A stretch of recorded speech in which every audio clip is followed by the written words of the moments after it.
Good afternoon, everyone, and welcome to this week's PMI Friday webinar, Sponsoring Projects for Success with Des Kelly. My name's Susanna Clark, and I'm going to be facilitating today, so that includes running all your questions. You can find the Q&A button on your control panel, so we're going to be using that throughout the presentation. Please pose your questions, and I'll put them to Des during the webinar. Today's webinar is being recorded and broadcast live on Facebook and LinkedIn. So we will send the link via email to everyone who has registered to the full recording of both the audio and the presentation that you're going to see today. To those of you who are joining us on live stream, welcome. In future, to participate in polls, receive the recording via email and make any suggestions for future webinars, please register on our upcoming webinars at pmi.co.uk/webinars. There you will find a full schedule of events. Finally, from me before we get underway, after the webinar, we'll send everybody who's registered a short voice of the customer survey. We'd be really grateful for your feedback, as well as suggestions for future topics for our Friday webinars. And now I'd like to hand over to Des. Thank you. Thank you very much, Suze. Welcome, everybody. A number of people from different parts of the world at this moment in time, so whatever time it is in your location, I wish you all well. So just a quick look at what we're going to be doing this afternoon, what we'll cover. We've run this webinar before, we've modified it slightly in this case, but we're going to cover the context for the sponsor. So what's the environment the sponsor's in? How will the sponsor and the organisation make the project meaningful? And how will we make the project manageable and measurable? And then finally, just touching on delivering a project successfully. And this is all through the lens of being a sponsor. So let's set the context for project sponsorship in the first case. We use a particular model for describing the roles of leaders, and so I'm going to take you through that because it provides a great context for the world in which the sponsor is going to be operating in. And the first thing that we actually suggest is that the role of a leader, a senior leader in any organization, is that they must first and foremost understand the needs and expectations of the customers and design a system that will deliver this. From that, they can continually monitor the performance of the system and sponsor projects, and notice that's the key point, and sponsor projects that will change or improve that system in line with the changing customer needs or expectations or the changing environment around it. And then the third element is to manage the day-to-day operations of that system to obtain the best balance of efficiency, effectiveness, and flexibility. We have a graphic that supports that. So if you're looking on the right-hand side of the screen at this moment in time, it's about leading the system, transforming the system. And you see the little icon below that, that's our model of a system map. If they're studying the world around them, they should be able to understand how well that system is performing and whether it needs enhancement or change. If it does need enhancement or change, then we have the sponsor projects one. And you'll notice the icon within that is our improvement cycle, which includes DMAIC and the type of process you would use if it was a Six Sigma project, for example. And then the column on the left-hand side is manage the processes themselves, deliver and maintain. And through that, we use standardize, maintain, and improve.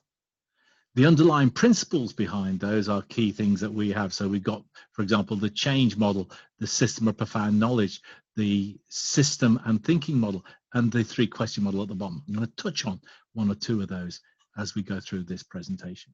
So that's the context in which the sponsorship is taken. So let's have a look at the role of a project sponsor. So project sponsor, that's the phrase we're using for this presentation, sometimes referred to as a project champion. They're usually, but not exclusively, a senior manager or executive, but they will be accountable to the senior leadership team. They must be able to provide context and links to, first, the business system, and secondly, the organization's strategy. Now, they're going to be quite important things. Their role is to champion the project at an executive level. Now, champion we simply mean by advocate, sell, persuade, promote into the organization. they act as the conduit from the project team to the executive team. They will provide expertise, guidance. They will help support the project leader in the process that the project leader is going through. Therefore, they'll probably need to know something about the process that the project leader is going to follow.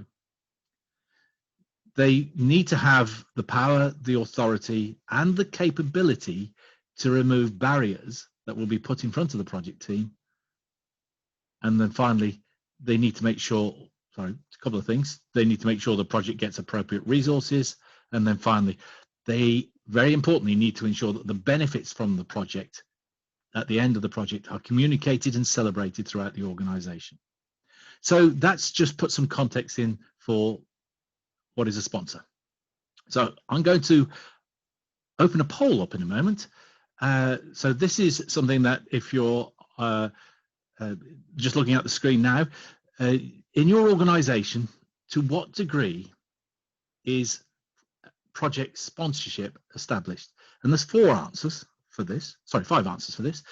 Every project has a defined single sponsor. Some projects have a defined single sponsor. Number 3 is no projects have defined single sponsors. Or 4, we have multiple project sponsors. Or answer 5, sponsorship is unclear in our organization. So they're the 5 responses I'd like. Suze will start the so that poll's launched, and excellent. Thank you everybody for starting to contribute. They were interesting at the beginning, very much around, so some projects have a defined single sponsor. We have a few now saying that every project has a defined single sponsor. We've got a little bit around it can be unclear. So quite a lot of variation, Des, as you can imagine. Yeah. Just going to keep that open for another few seconds. Once the last people would like to cast your vote. And very good. We will end polling and share those results. I'm looking forward to the end results on this one. So it should be quite illuminating. Okay, I'm going to close that now and share the results. We have a clear winner. Excellent. So there we have. So it is the second question. Some projects have a defined single sponsor, which by definition must mean that some do not. No projects have a defined sponsor. Actually, no one. So there's no one. That's interesting. We have multiple project sponsors. As some interesting results. Sue. So have you written? I tell you, everyone can see those. I can't see them on the main screen. I'm looking at, but that's fine. Able to see those now. So. That's great. If you're on LinkedIn or Facebook, you will not be able to see that, unfortunately. That's maybe a bit of encouragement to actually come on the Zoom meeting. So that's a great response. Stop showing that and leave it to you. Thank you, Suze. That's brilliant. Okay, so if we then come back there. So if we look at the role of a sponsor then in that sense, so we've got 55% of the population say some of the projects have a defined single sponsor. And the role of the sponsor is probably deployed by this graphic quite nicely. So we will have an executive steering team who are responsible for understanding the business as a system and leading that business as a system. And remember the 3 roles of leaders. So that category or group of people will be the people who will be doing those activities, those roles. They'll be responsible for understanding and leading the business system. We have also the group that are the project team, who we hope are trained in a process of improvement, and they will follow a standardized route to actually bring around those improvements. And the sponsor acts as the anchor, the link between the executive steering team and the improvement project team themselves. Now, this is where there can be quite a risk. Some organizations, the role of sponsor is seen as a badge of honor, where I get it because it's a kudos. It is not a badge of honor. It is a fundamental role that is critical to the delivery of any project. And if a sponsor does not undertake their role adequately, that can become the weak link. And the improvement project team drift away from the organization and the executive team. And that would be very sad. So I need to add as well is that the sponsor is not some form of super project manager. Their role is more closely related to facilitation, helping the project manager and the project team to navigate the project process to make it run more efficiently and more effectively so that it can ensure that it will deliver the ultimate aims. For the project to be successful, there has to be trust and a good working relationship between the sponsor and the project team, and specifically the project manager. But one thing I will stress, it is the sponsor who has overall responsibility for project success. And Sue's appeared, which would appear there is a question. Yes, I have a question from David, who says that in our organisation we have over 10,000 people. So it's not realistic that we would be able to get our executive leadership team involved to sponsor projects. So what's your view, Des, on an organisation of that kind of size, using people perhaps at the department head level for sponsors? Yeah, okay.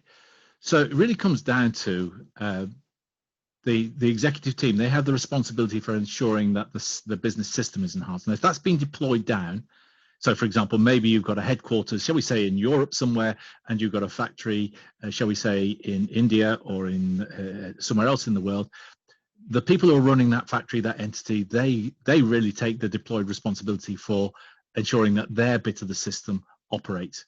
And therefore that can become the executive team. And that's a perfectly acceptable level of deployment, as long as they're carrying out the role of identifying how well their system identifies and satisfies the customer needs, sponsoring projects, managing the day-to-day, then that would be perfectly acceptable. Okay. Thanks, Des, and thank you, David. Thank you. Thank you, David. Great question. So now then, successful projects are those that will deliver better business performance in a sustainable way. The project that is delivered really should have a strategic objective sanctioned by the senior leaders.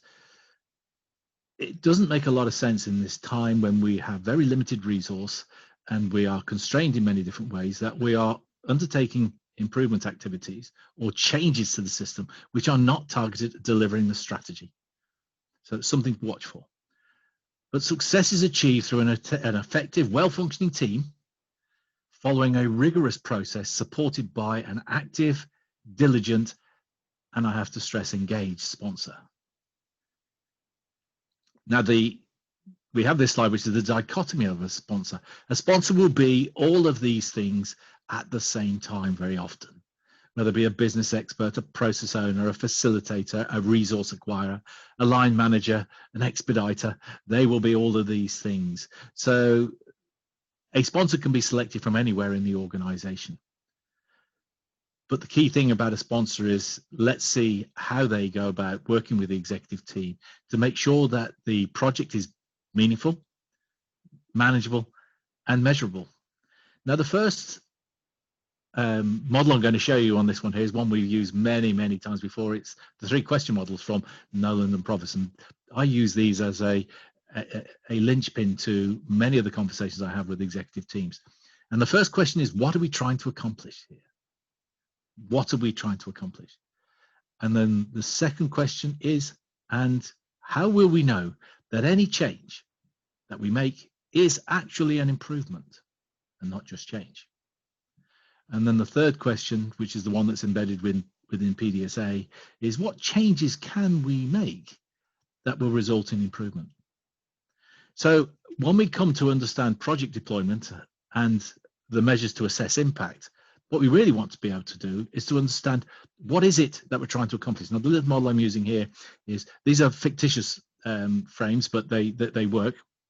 So this particular company wants to be seen as the world's most environmentally advanced corporation. That becomes the end goal, effectively. Now, how will they know that any change is an improvement? Well, they need to take a measure.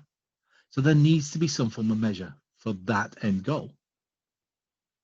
Now, the third question, what changes can we make that will bring around an improvement?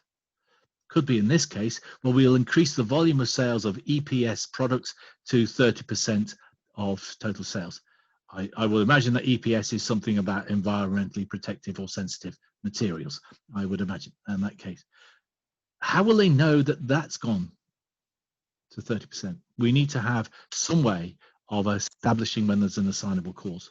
So when we come to project sponsorship, it is the steering team and the sponsors that determine the first three. And then it is the project sponsor and the team who determine how to achieve these.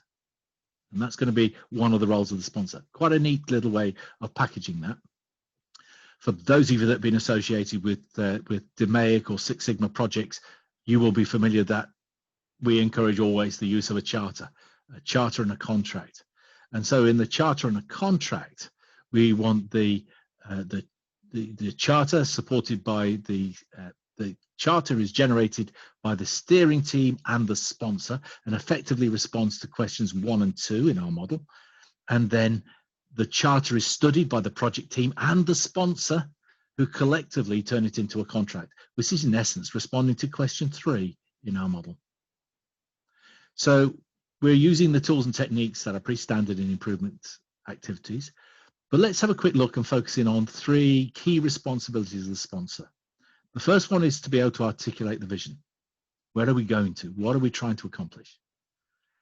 And then the next is governance, making sure that the project is governed adequately through the whole time of the project.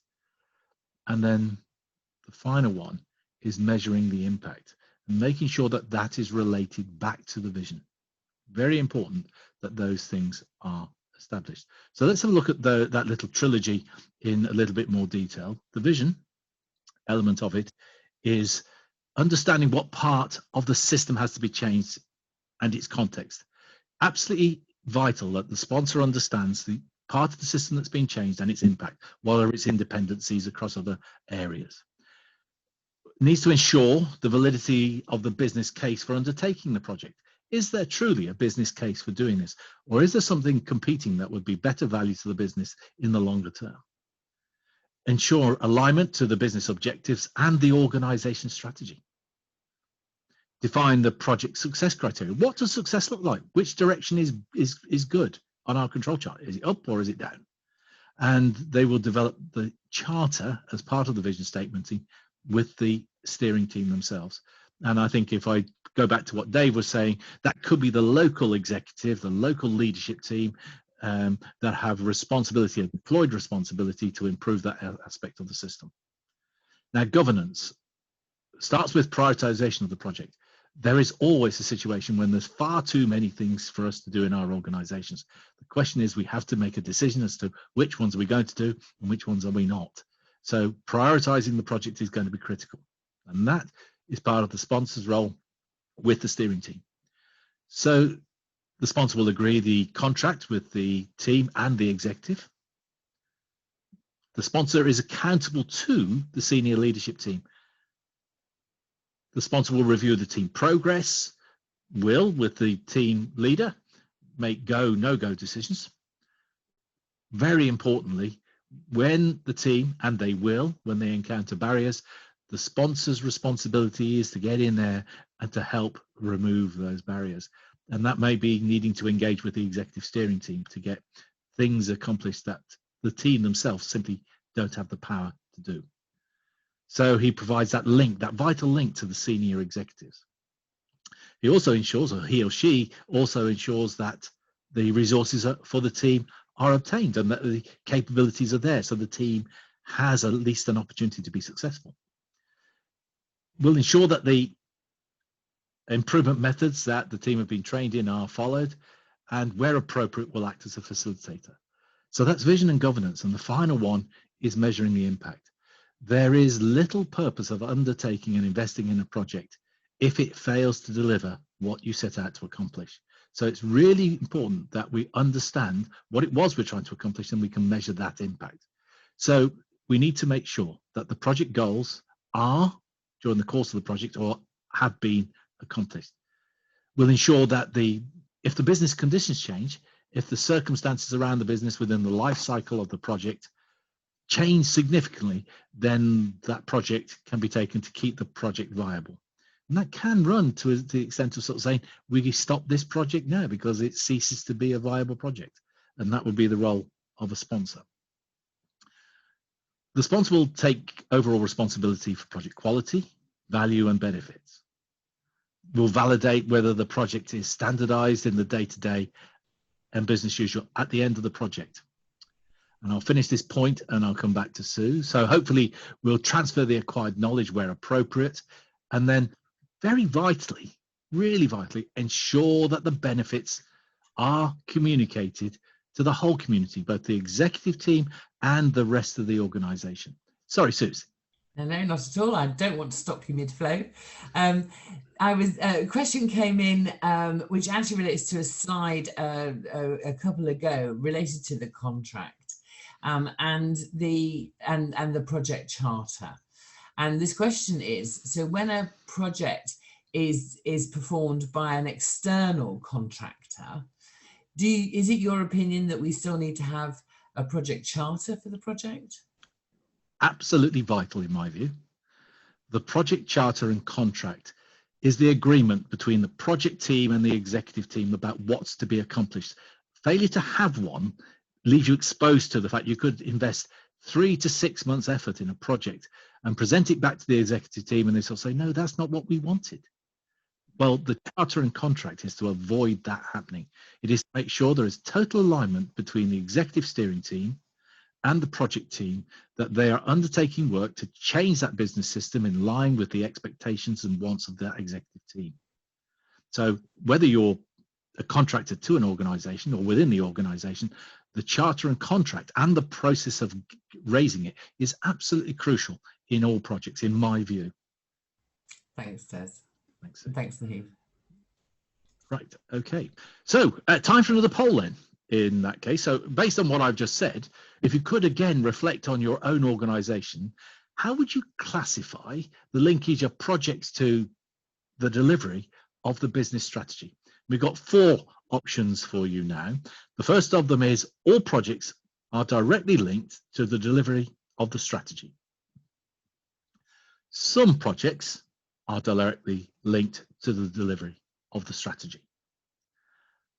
Answer 3 could be projects are not directly linked to the delivery of the strategy. Or answer 4, we allow anyone to start a project as long as they can demonstrate a benefit. So, Suze, would you like to kick that poll off? Yes, that poll is running now. Thank you for those who've already cast your vote. Please do get involved. Let us know what you think about this. At the moment, we've got a leader around some projects are directly linked to delivery of the strategy. That seems to be the favourite, probably not necessarily unsurprising. And we do have a couple of coming in around the we allow anyone to start a project as long as they can demonstrate a benefit. Okay. So far, the good news is that the answer 3, that projects are not directly linked to delivery of the strategy, has not been chosen. So we've obviously got a good bunch of people. We've got some people who are clearly very, very wise and engaged on this They subject. must have worked with us, Des. That must be clearly has got to be the point, has it not? Yes. Yeah. Okay. So some interesting results then. I'm just going to bring that poll to an end. So if you haven't yet cast your vote, please do. Okay, and then I'm going to share the results with you all. Okay. And so you should be able to see that we have a clear leader there. On some projects are directly linked to delivery of the strategy. So that's really interesting. So those of you on LinkedIn or on Facebook who can't see the actual results of the poll in this one, I'll read them out for you. So question 1, all projects are directly linked to the delivery of strategy, was 33%. Answer 2, some projects are directly linked to the delivery of the strategy, was 57%. So overwhelmingly positive for that. Projects are not directly linked, was 0. No one touched that button. Now that's fantastic to see. We allow anyone to start a project as long as they can demonstrate, came in at 10%. Now that's quite an interesting one. If we get time towards the end, I think that's okay, providing the executive team are conscious of the impact it has on the system. That last one is a little bit of a tricky one, because we do want to get people motivated and involved. However, what we don't want them to do is running off making changes out of context with what the system actually needs. So as long as there is some connectivity to the exec, to the understanding of how the system is and how it needs to perform for the customer, that will be okay, but you need to ensure that that happens. But overwhelmingly, some projects are directly linked to the delivery of the strategy. I'd be interested into what happens to the others. That's the only thing I would make. Great. Thanks, Des. Super, Suze. Thank you. That's really good. And back on this one then. So during a project then, we've got these projects which are hopefully linked to the strategy, or at least have a demonstrated and researched element that says they will add value to the business as they progress.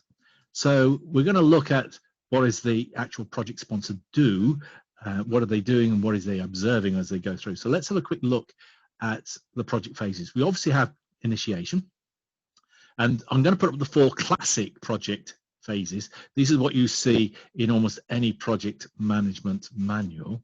So you see initiation, planning, execution and control, and then close the project. Now, if you look at the improvement cycle, so those of you on this webinar, the many of you on this webinar, may have used either the outer cycle, the improvement cycle, or DMAIC, which is the grey inner cycle. And I've shown there where the elements within the project phases fit. Now, the graphic itself doesn't actually serve to actually show you the length of time that you need to spend on these phases. It was, if you look at the graphic, clearly execution and control takes the biggest chunk of the graphic. But for any sponsor, they need to make sure that sufficient time is spent on the initiation and particularly the planning phase to make sure that we really do understand what it is we're trying to accomplish, how we will know that any change or improvement, and gearing the organization up to be ready for that change. And that's going to be one of the roles of the sponsor. But if we have a look at what should the sponsor be doing during these phases, so this is what the sponsor should be doing during the phases. During the initiation phase, be clear, be absolutely clear about what it is we're trying to accomplish with this project. To understand the business system, so which part of the system is going to be impacted upon it, and be clear about the interdependencies of that element of the system to others of the system. Identify the processes that will need to be improved. Determine what the project deliverables must be and the value to the business, the benefit that this project will bring to the business. Define who the team will be, work to define the charter, start to establish the governance process, and be very clear about who the key stakeholders here. Now, a stakeholder, in my view, is that body of people that can either help introduce the change, or probably more importantly to know, those that might be inhibiting the change. So start to understand the stakeholder community. That's the role of the sponsor, and it's crucial in the successful delivery of a project. In the planning phase, the sponsor and the project team will confirm the project plans are realistic and feasible. We don't want to have project plans which are put in place which clearly cannot deliver what is required. We need things to be sensible and not arbitrary. Define that the charter is transitioning into a contract so that the team are getting clear understanding of what it is they're being asked to do, starting to gear up what they may need as resources, as facilities to get the program working, to ensure that the project leader is not forced to accept arbitrary targets. So the sponsor is the person there that says, you know, if they say we want to increase our sales by 100%, if that's an arbitrary target, i.e. there is no science behind how that will be accomplished, then the sponsor has to help the project leader resist arbitrary targets being set upon against the project team. The project sponsor should also, with the project leader in this case, start to validate cross-project synergies. There's probably more than one project going on, but if something's changing in one part of the system and you're changing something, are there any synergies? Are there any interactions that we need to be aware of? And then jointly, the project team and the sponsor to understand the stakeholders and to start the stakeholder management. In the execution and control phase, the project sponsor shouldn't disappear at this point. They should work with the project leader, but it's very important they don't take charge. Remember, they are not some form of executive manager. They're more of a facilitator. They need to ensure that those affected by the change are going to be involved. So if you're changing as part of a system in a purchase area or in a manufacturing area or in an office area, make sure that those people who are going to be impacted by the change are allowed to be involved in the change. Make the change theirs. The sponsor must evaluate progress with the project team to make sure that the project is progressing at the rate that is going to be suitable for the system's needs. Ensure that the team follow a process. Very, very importantly, try to prevent scope creep. Many projects end up being bigger at the end than were at the start, largely because they didn't have that charter and contract, I have to say. But the project sponsor has to start to ensure that there is no scope creep, that the focus is on the deliverables as stated.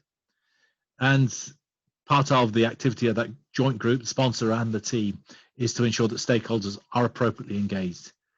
And really importantly for the sponsor, he or she really needs to be there for the team, to support the team.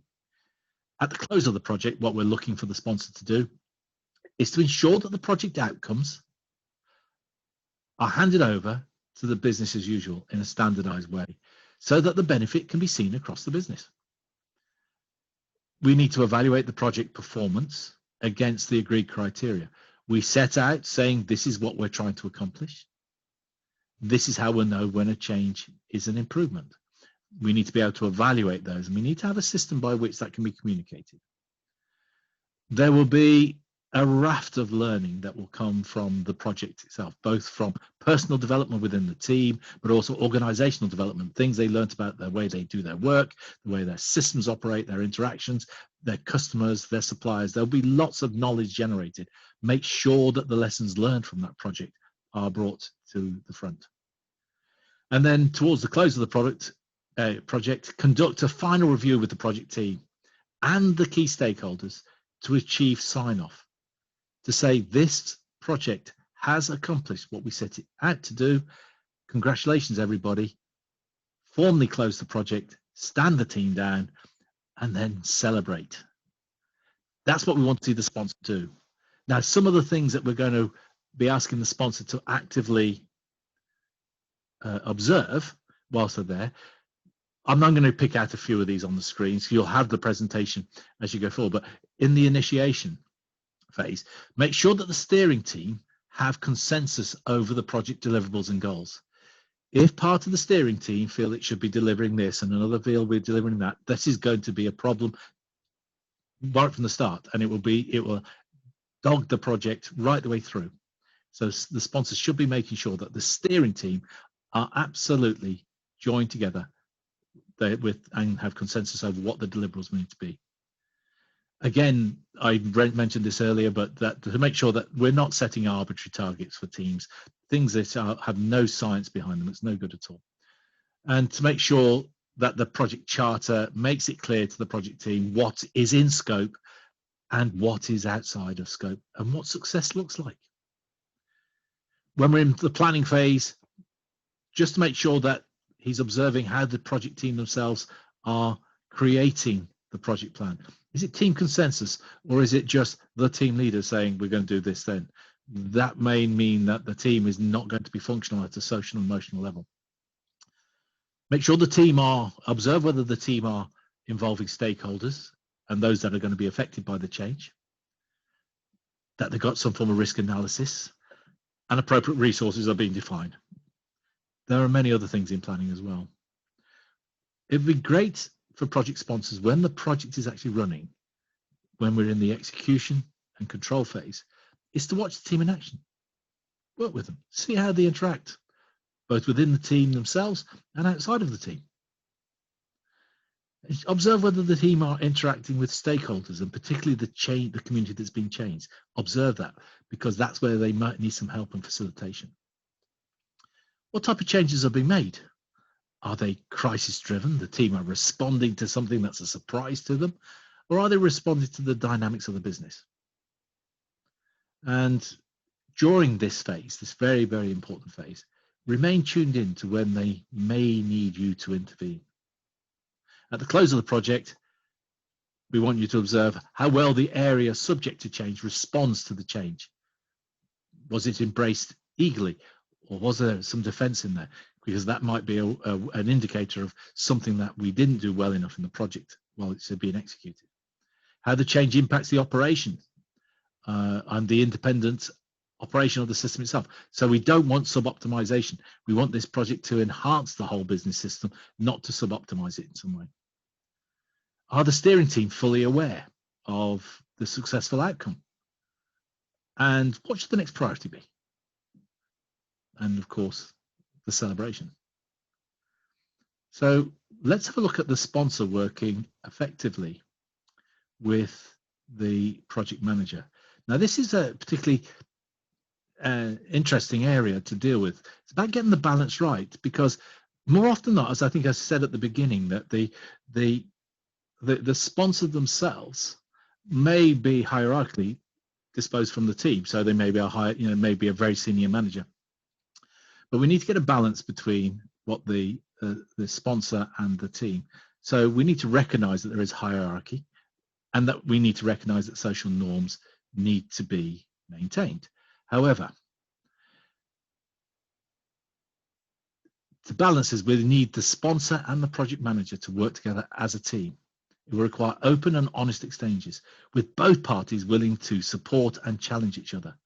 And so we have this summary really of having the correct mindset for the project sponsor. Sponsors and project leaders, from our experience over many, many years, work better when the relationship mindset is one of peer to peer. In this situation, both parties see that individual as being of equal value, and that each has a valuable contribution to make to the success of the project. If the relationship is imbalanced, it will become less effective. And we're going to look on that in a few moments. The imbalance can be caused by one or both parties taking a position other than peer-to-peer. So what do I mean by peer-to-peer? Suze, I'm about to click on, but... Before you click on, so with this in mind, I think the question I have in from Ali is, what's your position on having a sponsor who fulfills these characteristics, the right mindset, but who is maybe from another function within the organization? So the example that they've used is where you have an IT leader who is the sponsor of a finance project and so on. Right. Okay. I think as long as they are undertaking the roles and they're taking the stance that I've said, that's going to be perfectly legitimate. It's perfectly okay. It may well be that you've got someone who's outside of the area because they've got a particular skill, and that's a perfectly legitimate thing to have. So I personally have no problem with people coming from outside of the organization acting as sponsors, providing they can satisfy the criteria and that they undertake and honor those criteria. Does that answer the question? Maybe Ali would like to come back and say something about whether that answered the question. Thanks, Liz. Thanks, Ali. Okay, so thank you, Ali, for that question. So just a little table here, which is crammed full of adjectives and some modified statements. So things like "I am your peer" is collaborative, explorative, rational, attributes no blame when things go wrong. It's data-driven. The relationship is facilitative, inquiring, willing to negotiate, but also assertive at that point. So if you've got those sort of things happening, then you've probably got a peer-to-peer. I am your superior is when you see controlling, domineering, bossy, coercive, or subordinate, where we see people being submissive, deflective, fearful, passive, even or resistant even. So mindset behavior is going to be really important. We need to have peer-to-peer between sponsor and project management. And that's really ought to be encouraged. It's sometimes quite hard if you don't have it pointed out to you. So we have this little graphic here, which is about support and challenge. So this is if we got a project challenge at the bottom, which is low to high. So a high challenge on the right-hand side, a low challenge on the left. Support from the sponsor, low on the left, high on the right. And if we actually have a low challenge project and you get a lot of support from the sponsor, the project manager is in a most comfortable place. If you have a high challenge project and low support from the sponsor, the project manager is feeling stress.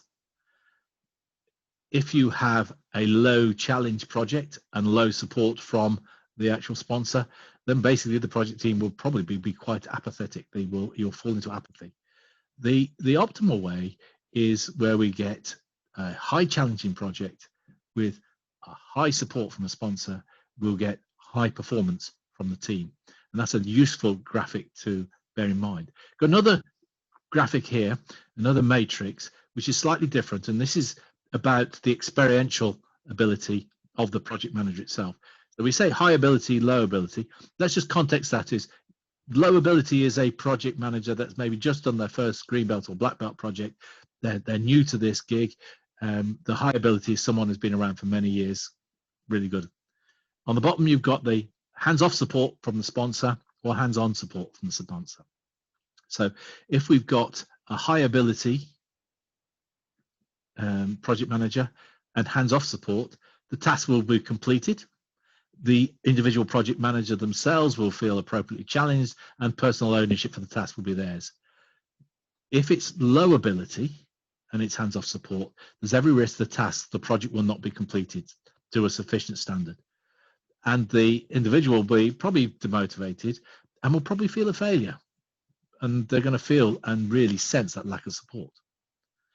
If we've got a high ability individual and a very hands-on sponsor, there is a risk the task will get done, there's no doubt about that, but the individual themselves might feel demotivated and may have a slightly reduced feeling or sense of ownership of the task and its result. So the sponsor has to be conscious of that. And then if we've got the low ability one, you've got a high hands-on support, then the task will be completed. The individual will feel supported appropriately and will be motivated, and you will have given them the benefit of enhancing their skills. When they go to do the practice again for the next project, they will be in a much better position for it. So this next one here, I've got another poll. We're looking at stage gates reviews now. I don't know why the title disappeared off the header pies there, but reflecting on what you've got or you've seen so far, could you reflect on your organization? How well do you feel projects are brought to a close and the benefits communicated? So answer one is projects are formally closed with the sponsor and the leadership team, and the benefits understood and the successes celebrated. Answer two is projects are formally closed with the sponsor and the leadership team, but the benefits are not communicated to the organization. Answer three, projects are closed when the project team feel they have delivered all they can. And answer four is, well, projects are never formally closed. The activity just stops and the team disbands and just disappears. So they're the four. Suze, we got the poll going. Yes, the poll is launched. Thank you. Those of you who started to place your votes, please do give us your feedback. So we again have a leader, which is answer two at the moment. That's where most people started. So projects are formally closed with the sponsor and the leadership team, but benefits are not communicated to the organisation. Just wondered what your thoughts were on that, Des. I think that's clearly a massively missed opportunity for employee engagement and also just simply celebrating success. When you invest in an improvement activity or a change and you've done something and it's delivered a real benefit, celebrate that and communicate it and shout it out through the whole organization. Yes, and the opportunity to maintain momentum and to get others to want to do and have similar results, of course, is part of that, isn't it? And I think it's Suze, it's something that I think you and I would both probably agree with. This is one of the things that we see as being pretty much an inherent weakness in lots of organizations, which is the inability to be able to track the benefits of a project. Yes. And I think that's something that for all sponsors and for all project teams and for all executive teams as well, to boot, I would say, is if you can't track the improvement, or if you don't track the improvement and the benefits you've got, how do you know you've done anything at all? Yes, indeed. Right. So I've shared those poll results now. Excellent. So those who are following this webinar on LinkedIn or Facebook, the first question or first answer, right? Projects are formally closed with the sponsor and leadership team and the benefits understood and success celebrated, was 20% only. The answer 2, projects are formally closed with the project sponsor and leadership team, but the benefits are not communicated to the organization, was 50%. Now, this is a surprise for me on this one, because collectively 30% of the projects, which is quite a significant number, give an answer over 3 and 4, which is projects are closed when the project team feel they've delivered all they can, or projects are never formally closed and the activity just stops. There is nothing more heartbreaking for someone related to a project is that their project just fizzles and withers away. So as a project sponsor, that must never happen. And the team themselves do not have the authority to say, down tools, we've finished. It is the responsibility of the sponsor and the executive steering team. And it is absolutely the role of the sponsor to make sure that that phase of the project is clarified. So that's really interesting. Excellent. Thank you, everybody, for that. Thank you, Suze. That's really good. No, thank you, everybody. That's really interesting. So let's have a quick look at stage gate reviews. We've got about 11 minutes left of this this webinar, so I just want to get through these. So what are stage gate reviews? Well, within a project, and it is the project sponsor's responsibility to ensure that stage gate reviews are undertaken and honoured. So what are stage gate reviews? Well, they're reviews conducted at defined stages in the project. It is what it says on the tin. They ensure that the work defined by the project scope has been completed satisfactorily, that the project is continuing to meet the required timescales. When the activities said they were going to be done, they are being done, and that the deliverables that the project team promised are being delivered, and that the project will provide the desired impact, so that what we set out to accomplish will, at the end of the day, be the thing that's accomplished. So how are stage gate reviews conducted? Very simple, really, using a set of predefined questions to assess the suitability of the project to go to the next phase. Now, I like the analogy of a gateway, because you have to go through a gateway to pass from one side of a fence to the other side of a fence. You have to go through a gateway. You have to pass through it. There are certain rules, unlike a milestone where you can just walk past it. So they're often referred to as go or no-go gates. And the rule is this, is that the project does not pass through the gate unless all of the criteria are met. However, the project sponsor, with members of the executive steering team, can make these decisions. First of all, they look at the project's performance and say, yeah, it passes the stage gate review, everything's been done, carry on to the next phase. It fails, the gate criteria have not been met, and you then make a decision to resolve any outstanding issues before we progress through to the next gate. This is the role of the sponsor. And then maybe a contingent pass. The gate criteria haven't quite been met, but you can pass to the next phase of the project, but you need to complete the outstanding work by a defined date. You need to have a plan to complete the defined work by a given date. Be careful with contingent passes. It's often the easy way out. So determining the actual when to have gateway reviews, if I just put up the improvement model, so you've got the DMAIC or the PMI improvement model there, you can actually put gates in as you transition around the improvement cycle itself. So as you come out of select priorities, the team, the sponsor, and the black belt get together to agree the contract.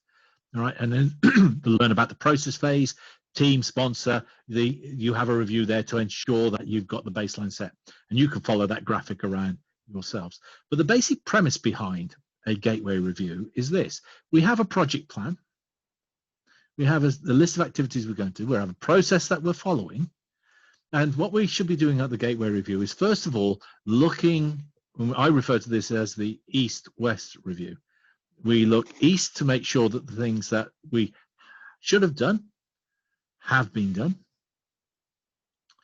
and we look to the right now to check what is coming up. So the west east review, the west, I should have said, I changed my directions unnecessarily. So west, look left, what are the things that should have been accomplished by the project, and have they been done? More importantly, are we ready for the next phase? So the gateway reviews are a review of what's happened and what's coming up. And that's the basic premise behind that. So remember the three responsibilities of a sponsor. are going to be establishing the vision, governing the project, and measuring the impact. The little model we had for this is, what are we trying to accomplish? To be seen. So what is the end goal of the project? How will we know that any change is an improvement? What are the changes that could be made? And how will we measure that those changes are made? So in a project summary for this one, the sponsor, there's a critical link between the executive steering team and the improvement team. The sponsor themselves is that chain that links the executive steering team and the strategy towards the objectives of the business.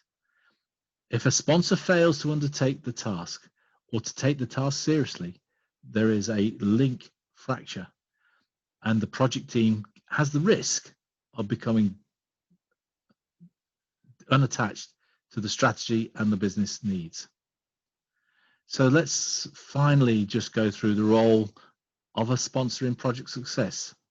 So if you've got any further questions, start thinking about them now and start jotting them down so Suze can get to that place.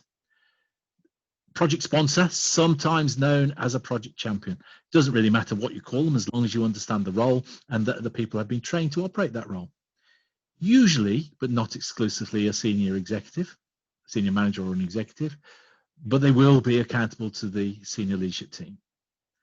They must be able to provide context and links to both the business system and the strategy that that business system is responding to.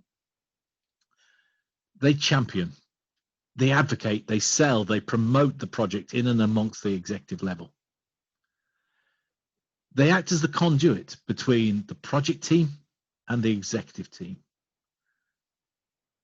They also provide expertise, guidance, and support to the project leader.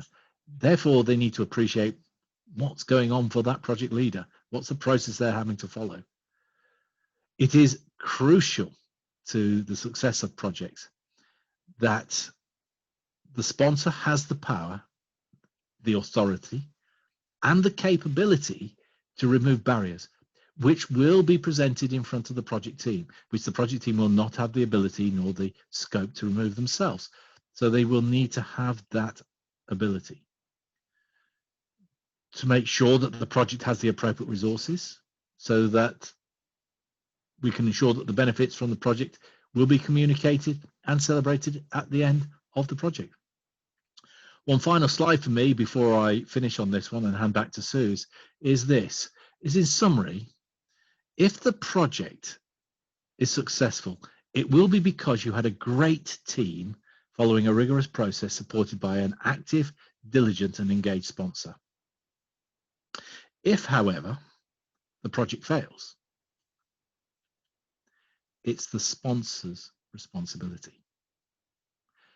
Suze, I think if we've got any further questions and answers, therein lies the opportunity. So funnily enough, early on, there was a question related to whether it's the sponsor's responsibility for project fails.